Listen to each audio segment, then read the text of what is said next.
Hello and welcome to another episode of FPL Chats. My name is Josh, and today I'm going to be talking to you about Game Week 13 review, lessons learned, and Game Week 14 preview. So let's jump into it. So, quickly running through how I did in Game Week 13, 52 points, which got me a red hour, which brought me to 1.8 million in the world. It's been a very average season so far. I mean, 3 weeks to go until the World Cup. I'd like to break into that top 1 million rank before the World Cup starts. So in goal for me in Game Week 13, Ray, I got 2 points, which was probably the best I could have hoped for after a 4-0 drubbing against Aston Villa. Robertson got me another solid 2 points. He played against Nottingham Forest. He played in that game, which I thought he was going to get a clean sheet in.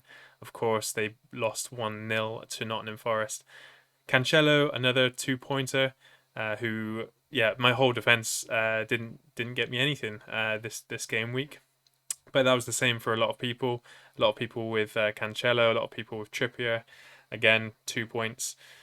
My midfield did slightly better. Well, one player did slightly better, should I say? Miguel Almiron, who I brought in 2 weeks ago, with back-to-back 10-pointers. Very pleased with him.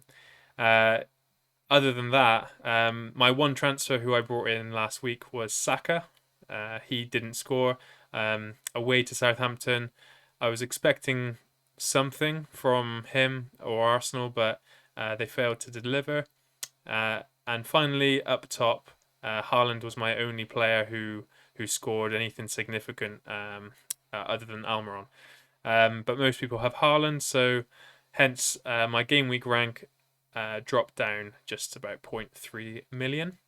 Moving on into the lessons learned from game week 13 and game week 14 predictions. So, in terms of game week 13, it wasn't a high scoring game week for many people, myself included. Anyone with differentials such as Castagna, such as Andreas. A lot of people have Andreas, but not a lot of people played him. Yeah, those players seem to get more points than the main players this week.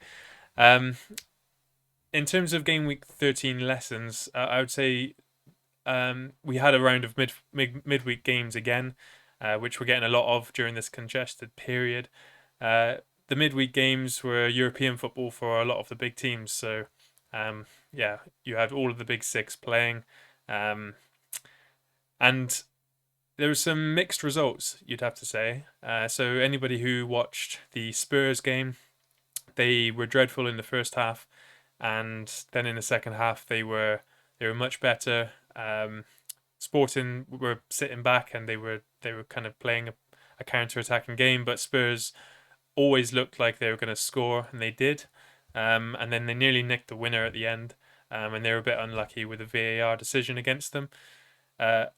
Arsenal, on the other hand, they lost. They lost their game, which is the first time they've lost since I think it was against Man United away. They looked a bit tired, I'd have to say. I only watched the highlights, but they looked a bit tired. The big hitters did eventually come on. Martinelli played the whole game, but Saka and Jesus, they came on around 60 minutes and failed to deliver anything. And then Man City, they actually they managed to draw and finish top of their group, but it did come at a cost with a Haaland injury. Now, I am recording this on Friday, and I've listened to all of the news around and the press conferences and what Pep had to say regarding Haaland, and as usual, it was a little bit ambiguous, where he neither could confirm nor deny that he would play on the weekend. So maybe if you are considering captaining somebody else for this game week, to wait and see what's been said tomorrow before the deadline. It's an 11 o'clock deadline, and Man City are the first team to play on Saturday at 12:30 kickoff. So there might be some early team news that you could pick up on. Um, yeah, so wait and see with Haaland. Um, Manchester United had a fantastic win against. I can't remember what the team was, but they looked good. They've actually looked quite impressive their last few Premier League games, I'd have to say, to get a late equaliser against Chelsea. They won their game recently, didn't they? Their Premier League game. I've generally been impressed with their performances, and I think this could be a good time to get some Manchester United assets. Um, so moving on to game week 14 predictions. I thought Liverpool, who also played midweek against Ajax, they won 3-0. I thought they looked dangerous. They did look susceptible at the back as well, where they could have let in a couple of chances. But generally, their forward line looks to be back to its best, dare I say. They've experienced another formation change. Although these are very small tweaks. I spoke last week about a formation change by Liverpool. And this week again, it seems now they're moving to a 4-3-1-2. So with that, Salah and Darwin would play up top, and then in just behind them would be Firmino in a 10 role.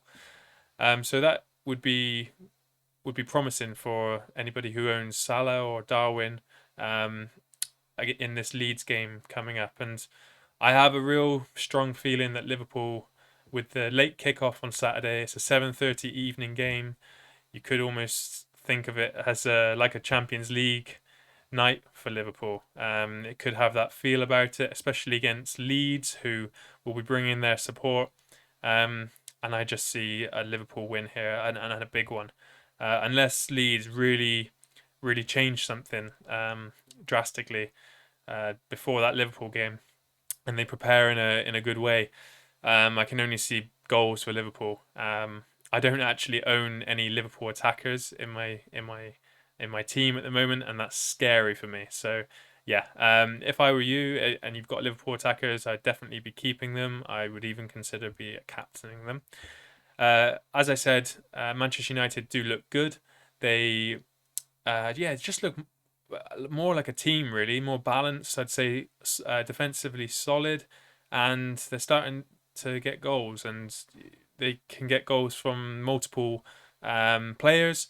Uh, Luke Shaw and Dalot look good as right back, left back.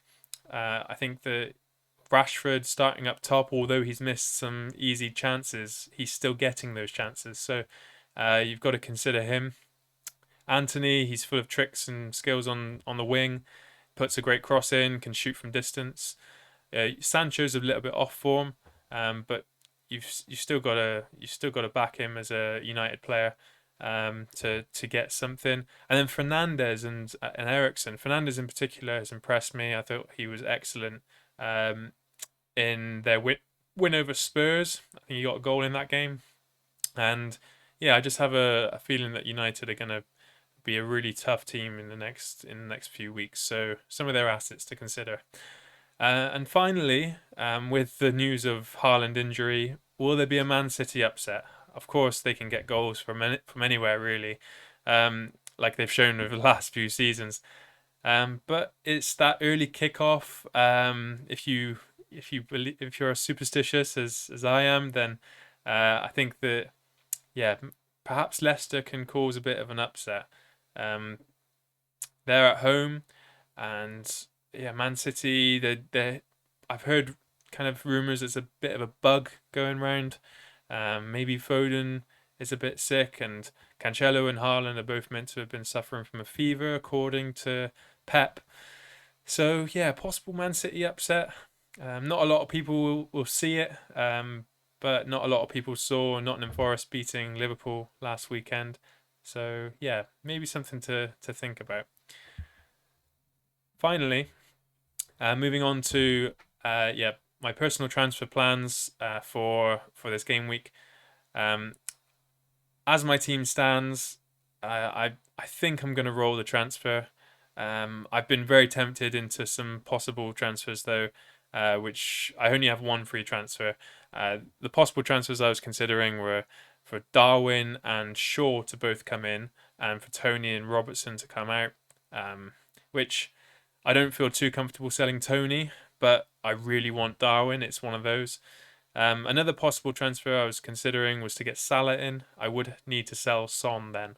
And although I think Salah is arguably a brilliant captain choice for this week, which I would love to get in, I would need to take a -4 hit to get Salah in, as I have no money in the bank.